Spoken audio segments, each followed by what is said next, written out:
श्री गणेशाय नमः श्री सूर्याय नमः नारायण नमस्तुतं विनायक नमस्तुते महेश्वर नमस्तुतं पद्मजने नमस्तुते बलभद्र नमस्तुतं सुभद्रे च नमस्तुते नमस्ते कमला देवी नमस्तुतं सरस्वती नमस्ते शारदा देवी नमस्तुतं बृहस्पति देवभूतं नमस्तुते नमस्ते ऋषिमंडली नूतन पारगस्मात् सौभाग्ये पाठयामहं कृष्ण करोति कल्याण दुर्गे दुर्गति नाशिनी कालंदी कुलकन्नर कोलाहल कतुहरी गोपालं गोपीनाथं च गोकुल रक्षपालकं देवबृन्द रूपेण लोरं दोलमण्डपे राजा मन्त्री तीर्थश्च देवा शृणोति सधया बहुविघ्न विनाशाय कोटियज्ञ फलमवेत् तपनाचार्य कुमारी वर ऋषि गृहिणी बालकं फलकर्तृत्व मेरवन्दन सुंदरी संवत्सर देवरंग च सदया श्रुते नर सर्वविघ्न विनाशाय ग्रह पीड़ा विमोचनात् दैवस्य मुखवाक्य सर्वदा मंगलं शुभ जनवाक्यं प्रमोदेन वेदवाक्यं वैदविधि श्री जम्बूद्वीपे अखंड मेदिनी मध्ये भरा शास्त्र सहित शास्त्रज्ञ श्री चूड़ांग मंडेश्वर काशीनाथ वाराणसी मध्य श्री ठाकुर वीरवेश होती श्री परमेश्वर उद्वेग देखी परम लक्ष्य पचार भो नाथ केवल केवल विपरीत मत कहवाक आज्ञा हो यह शुणी परमेश्वर कहते तुम्हें शुणक सखी आमर बरषके 13 रात्र चैत्रे श्रीराम नवमी बैशाखे चंदन ज्येष्ठ स्नान आषाढ़ गुंडीचा श्रावण बलभद्र जन्म भादवे मथुरा जन्म हो कंसदेशी आदि अष्टमन को मारी उग्रसेन को राजा करी यात्रा करुअछु आश्विने कुमार उत्सव कार्तिके राई दामोदर वेश मार्गशीरे ओढ़ण षष्ठी पौषे बकुलाभिषेक मकर स्नान सारी नंद मंदिर बढ़ी सरल बड़ी भंजु फाल्गुने शुक्ल दशमी ठारू पंचरात्र पर्यंत चाचारे बुलु फगु खेलु पूर्णभिन्न दोड़े बसी नूतन पंजिका शुणु यह शुणी परलोकी पचारे नूतन पालक पंजिका शुणिले कौन हुए यह शुणी परमेश्वर कहते 9 लोक धरी नरपति जे राजा से शुणु नाग लोक धरी नागपति जे बासकी से शुणु देवलोक धरी आंबे शुणु तह परमलक्ष्मी पचारे यह शुणिले कि फल हम मत कहवाक आज्ञा हो यह शुणी परमेश्वर कहते एकचित एक मन हो जे नूतन पालक पंजिका शुणती शुणिया मात्र के गोहत्या ब्रह्म हत्या दोष कटई गुरुजन मान अपराध से क्षय हो पुण्यवंत हो परमेश्वर ए वचन शुणी परमलक्ष्मी कहले मुझे व्रत करी तह परमेश्वर कहते तुम्हें शुणक सखी तुमको आज दिन ठारू आरती वंदापना कराइबा सी बृहस्पति ठारू नूतन पालक पंजिका शुणा शुणु गुरुदर भगवान वेद विधान रामं मुनिगण तपनिष्ठ ब्रह्मचारी तपिष्ठ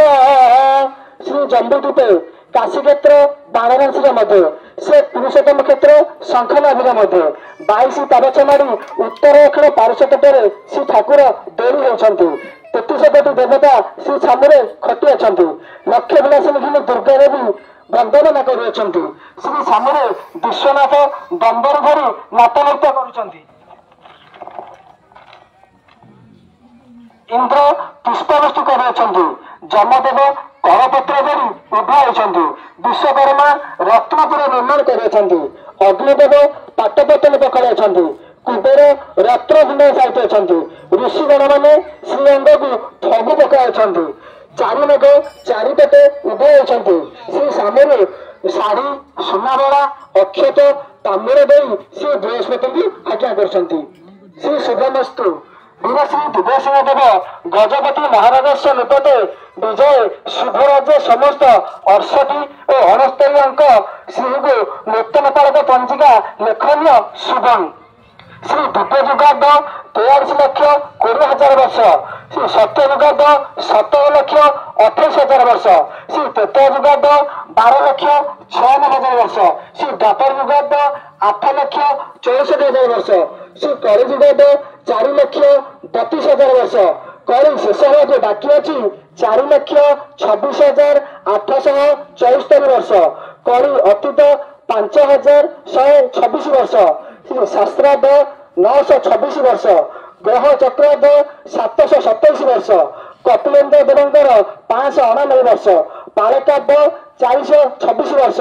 करणार्ध 156 वर्ष श्री दिल्ली शराब्द 1432 और 1433 साल इंग्रेजी सन 2025-2026 मसीहा भारत स्वाधीनता 78 और 79 वर्ष ए समस्त राजा होती बृहस्पति नूतन दधत नूतन धन धनिक जजत समस्त अधिक जीव सुभिक्ष कुरुते नहीं प्रतिपालक होती मंगल शस्य हानि करे तब कुजत प्रतिपालक मंत्री होती रवि मत्स्य देश दुर्भिक्ष मगध राजा विद्रोह जस्मिन संदेश नूनन भास्कर सचिव भवेत एठारे गणदेवती होती बुद्ध शशि पुस्त्र गणित जस्मिन भव दुर्गम प्रजात शस्यमुता पेटिंग फलम वृक्षादि मुकुलम एठारे पुरोधा होती बुद्ध सर्वमंगल संपूर्ण नूतन मान वर्धन ब्रह्मण जयंती पुरोधा चंद्र योजनाथ एठारे ग्रह विप्र होती चंद्र अति प्रबल भूस्ताद पृथ्वी पंकदर्पण नारायण कृपण बुद्धिसात गणग्रह चंद्रमा जदा एठारे डगर होती शुक्र नृत्य गीत विनोदन नारायण हर्षवर्धनम जस्मिन भवन डगर भूमिनंदन एतरा ए संवत्सर अर्थ रक्षक होती रवि आत्मा रक्षक होती बुद्ध प्रतिहारी होती शनि दंडकार होती मंगल धानदीप होती मंगल मेघादीप होती रवि फलदीप होती रवि धनदीप होती बुद्ध ए संवत्सर मेघंकर नाम होती संवर्तक संवर्त शस्यपूर्ण भवती वसुमती सर्वदा बारिजुक्ता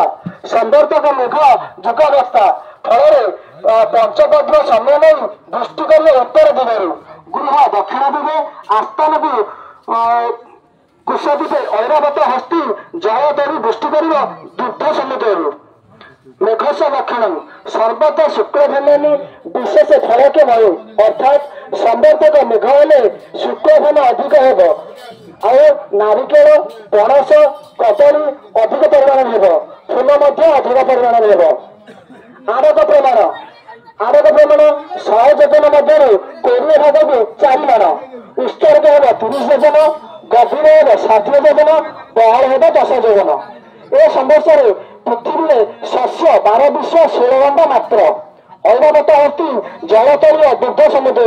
दृष्टि कर 100 दिन ए मध्य समुद्र 50 दिन नदी पर्वत 30 दिन और देश में 20 दिन दृष्टि हेब ए संवत्सर धोई 2 काणी एवं मरुड़ी 2 काणी हेब वर्षार संचार आषाढ़े स्वल्पजल वृष्टि श्रावणे हिमजल वृष्टि भाद्रे बहुजल वृष्टि आश्विने हिमजल वृष्टि कार्तिके बहुजल वृष्टि दहक लगन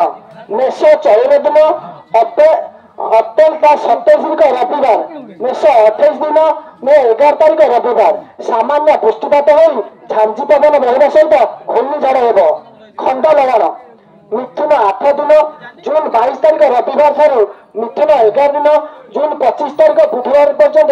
बिजुली घड़घड़ी सहित स्थान स्थान प्रबल वर्षा एवं पवन हेब चक्र लगन मिथुन 11 दिन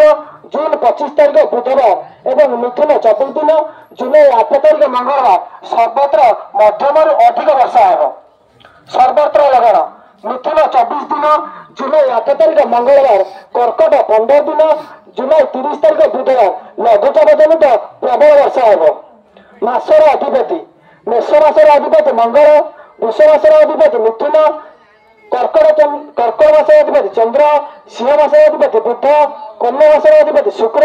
तुला मासर अधिपति रवि वृक्ष मासर अधिपति मंगल धनु मासर अधिपति बृहस्पति मकर मासर अधिपति शनि कुंभ मासर अधिपति चंद्र एवं मीन मासर अधिपति होती बुध देवमंडल वर्तमान संवत्सर नाम काल मेष 30 दिन इंग्राजी ता 13/5/2025 मंगलवार संवत्सर नाम सिद्धार्थ हेब ଯୁଗର ନାମ ଅଶ୍ରୁଭୂତ ହେବ। ବିଦ୍ୟୁତର ନାମ ଚଞ୍ଚଳ ହେବ। ଗର୍ଜନ ନାମ ଗର୍ଜିତ ହେବ। ମଣ୍ଡଳ ନାମ ଅନଳ ହେବ। ବାୟୁର ନାମ ବାୟୁ ହେବ। ନାଗଙ୍କର ନାମ ମହାଦଙ୍ଗ ହେବ। ନାଗ ପତ୍ନୀଙ୍କର ନାମ ସୁଗାତ୍ରା ହେବ। ବ୍ରହ୍ମାଙ୍କର ନାମ ବିରଞ୍ଚି ହେବ। ବିଷ୍ଣୁଙ୍କର ନାମ କୃଷ୍ଣ ହେବ। ଇନ୍ଦ୍ରଙ୍କର ନାମ ଅମରାଧୀଶ ହେବ। ପୁଷ୍ପଙ୍କ ନାମ ପଦ୍ମ ହେବ। ସଭାଙ୍କ ନାମ ସୁଧର୍ମା ହେବ। ବନ୍ଧୁଙ୍କ ନାମ ସନ୍ତାନ ହେବ। ଗଜଙ୍କ ନାମ ସୁରଗଜ ହେବ। ଅଶ୍ୱଙ୍କ ନାମ ହୟଶ୍ରେଷ୍ଠ ହେବ। ଇତି ଦେବମଣ୍ଡଳ। ଗ୍ରହ ଚଳନ ବୃହସ୍ପତି ବୃଷ 1 ଦିନ 15/5/2025 ତାରିଖ ଗୁରୁବାର ଦିନ ବୃହସ୍ପତି ମୃଗଶିର ନକ୍ଷତ୍ର ମିଥୁନ ରାଶିକୁ ଗମନ କରିବେ। ରାହୁ ଏବଂ କେତୁ ଚଳନ ମେଷ 28 ଦିନ ତା 11/5/2025 ତାରିଖ ରବିବାର ଦିନ ଠାରୁ ପୂର୍ବରତ ନକ୍ଷତ୍ର କୁମ୍ଭ ରାଶିକୁ ଏବଂ କେତୁ ଉତ୍ତର ଫାଲ୍ଗୁନ ନକ୍ଷତ୍ର ସିଂହ ରାଶିକୁ ଗମନ କରିବେ। ଲକ୍ଷ୍ମୀନାଥ ପୁଷ 22 ଦିନ ଜୁନ 5 ତାରିଖ ଜ୍ୟେଷ୍ଠ ଶୁକ୍ଳ ଦଶମୀ ଗୁରୁବାର ଏବଂ କନ୍ୟା 16 ଦିନ ଅକ୍ଟୋବର 2 ତାରିଖ ଆଶ୍ବିନ ଶୁକ୍ଳ ଦଶମୀ ଗୁରୁବାର ଏବଂ କୁମ୍ଭ 14 ଦିନ ଫେବୃଆରୀ 26 ତାରିଖ ଫାଲ୍ଗୁନ ଶୁକ୍ଳ ଦଶମୀ ଗୁରୁବାର ଦିନ ସୁଦଶା ବର୍ଷ ପାଳନ କରାଯିବ। ଏ ବର୍ଷ ସୁଦଶା ବର୍ଷ 3 ଥର ପଡ଼ିବ। ଚନ୍ଦ୍ରଗ୍ରହଣ ଏ ସମ୍ବତ୍ସରରେ ଭାଦ୍ର ଶୁକ୍ଳ ପୂର୍ଣ୍ଣମୀ ତା 7 ମେ 2025 ତାରିଖ ରବିବାର ଦିନ ରାହୁ ବ୍ୟାସ ଖଣ୍ଡ ଚନ୍ଦ୍ରଗ୍ରହଣ ସଂଘଟିତ ହେବ ଏବଂ ତା 3/3/2026 ଫାଲ୍ଗୁନ ଶୁକ୍ଳ ପୂର୍ଣ୍ଣମୀ ମଙ୍ଗଳବାର କେତୁବର୍ଷ ଚନ୍ଦ୍ରଗ୍ରହଣ ହେବ। ଏହା ପାଳନୀୟ ହେବ। ଏ ବର୍ଷ 2ଟି ଗ୍ରହଣ ପଡୁଛି। ଶୁଦ୍ଧ ଏବଂ ଅଶୁଦ୍ଧ କାଳ ବର୍ଷ ଆରମ୍ଭରୁ ତା 14/4/2005 ତାରିଖ ଠାରୁ ଜୁନ 14 ତାରିଖ ପର୍ଯ୍ୟନ୍ତ ଶୁଦ୍ଧ କାଳ। 2025 ଜୁନ 15 ତାରିଖ ଠାରୁ ବୃହସ୍ପତି ଅସ୍ତ ହରିଶୟନ ଏବଂ ଚତୁର୍ମାସ୍ୟା ଏବଂ ଖରମାସ ହେତୁ ଶୁକ୍ର ଅସ୍ତଜନିତ ଫେବୃଆରୀ 15 ତାରିଖ 2026 ପର୍ଯ୍ୟନ୍ତ ଅଶୁଦ୍ଧ କାଳ ହେବ। ଫେବୃଆରୀ 16 ତାରିଖ ପରଠାରୁ ବର୍ଷ ଶେଷ ପର୍ଯ୍ୟନ୍ତ ଶୁଦ୍ଧ କାଳ ହେବ।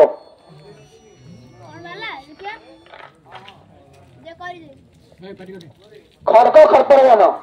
ଏ ସମ୍ବତ୍ସରରେ ଖଡ୍ଗ ଚଣ୍ଡୀଙ୍କ ହସ୍ତେ, ଖପର କାଳୀଙ୍କ ହସ୍ତେ, ଗଦା ଭୀମଙ୍କର ହସ୍ତେ, ଚକ୍ର ଚକ୍ରଧରଙ୍କ ହସ୍ତେ, କୁନ୍ତ କାପାଡଙ୍କ ହସ୍ତେ, ପିନାକଠାରୁ ଅର୍ଜୁନଙ୍କ ହସ୍ତେ, ଜ୍ଞାନ ବୈରାଗ୍ୟଙ୍କ ହସ୍ତେ, ସୁଖ ସରସ୍ୱତୀଙ୍କ ହସ୍ତେ, ଦୁଃଖ ନିରଞ୍ଜନଙ୍କ ହସ୍ତେ, ଧର୍ମ ଯୁଧିଷ୍ଠିରଙ୍କ ହସ୍ତେ, ବନ୍ଧାର ଲକ୍ଷ୍ମୀଙ୍କ ହସ୍ତେ, ସ୍ୱର୍ଣ୍ଣ ବରୁଣଙ୍କ ହସ୍ତେ, ବସ୍ତ୍ର ବୀଣାପାଣଙ୍କ ହସ୍ତେ, ରୌପ୍ୟ ବିମଳାଙ୍କ ହସ୍ତେ, ଶାନ୍ତି ଅନ୍ନପୂର୍ଣ୍ଣାଙ୍କ ହସ୍ତେ, ଜନ୍ମ ପଦ୍ମଜନଙ୍କ ହସ୍ତେ, ମରଣ ଯମଙ୍କ ହସ୍ତେ, ବୀଣା ନାରଦଙ୍କ ହସ୍ତେ ଏବଂ ଅଗ୍ନି ହନୁମାନ ଲାଙ୍ଗୁଡ଼ରେ ରହି ବର୍ଷ ଶେଷ ହେବ। ଆଡ଼କ ପ୍ରମାଣ ବର୍ଷ ଆରମ୍ଭରୁ ରୌପ୍ୟଗୁଡ଼ା ବ୍ରାହ୍ମଣଙ୍କ ହସ୍ତରେ ବର୍ଷ ଶେଷ ହେବ। ଫଳରେ ଖାଦ୍ୟର ଅଭାବ ଏବଂ ସଖ୍ୟ ହାନି ହେବ।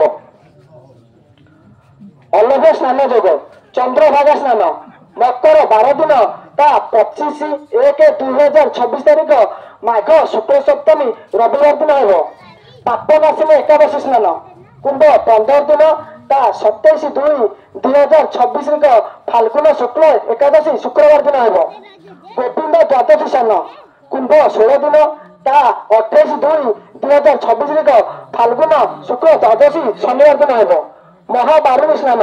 ନିମ୍ନ 3 ଦିନ ତା 27/3/2026 ଚୈତ୍ର କୃଷ୍ଣ ତ୍ରୟୋଦଶୀ ମଙ୍ଗଳବାର ଦିନ ପାଳିତ ହେବ। ଏ ସମସ୍ୟାରେ ରାଶିର ଆୟ ବ୍ୟୟ ମେଷ ରାଶିର 14 ଆୟ 4 ବ୍ୟୟ, ବୃଷ ରାଶିର 8 ଆୟ 7 ବ୍ୟୟ, ମିଥୁନ ରାଶିର 16 ଆୟ 6 ବ୍ୟୟ, କର୍କଟ ରାଶିର 8 ଆୟ 5 ବ୍ୟୟ, ସିଂହ ରାଶିର 11 ଆୟ 4 ବ୍ୟୟ, କନ୍ୟା ରାଶିର 14 ଆୟ 6 ବ୍ୟୟ, ତୁଳା ରାଶିର 8 ଆୟ 7 ବ୍ୟୟ, ବିଛା ରାଶିର 14 ଆୟ 4 ବ୍ୟୟ, ଧନୁ ରାଶିର 11 ଆୟ 6 ବ୍ୟୟ, ମକର ରାଶିର 5 ଆୟ 7 ବ୍ୟୟ, କୁମ୍ଭ ରାଶିର 5 ଆୟ 7 ବ୍ୟୟ, ମୀନ ରାଶିର 11 ଆୟ 6 ଆୟ। ସମ୍ବତ୍ସର ତାରକା ବର୍ଷ ଆରମ୍ଭରୁ ମେଷ 29 ଦିନ ପର୍ଯ୍ୟନ୍ତ ମେଷ ରାଶି ଓ ମେଷ 30 ଦିନ ଠାରୁ ବର୍ଷ ଶେଷ ପର୍ଯ୍ୟନ୍ତ ମିଥୁନ ରାଶି ହେବ। ବର୍ଷ ଚକ୍ରଫଳ स्वर्गेच्या सुखाबाबती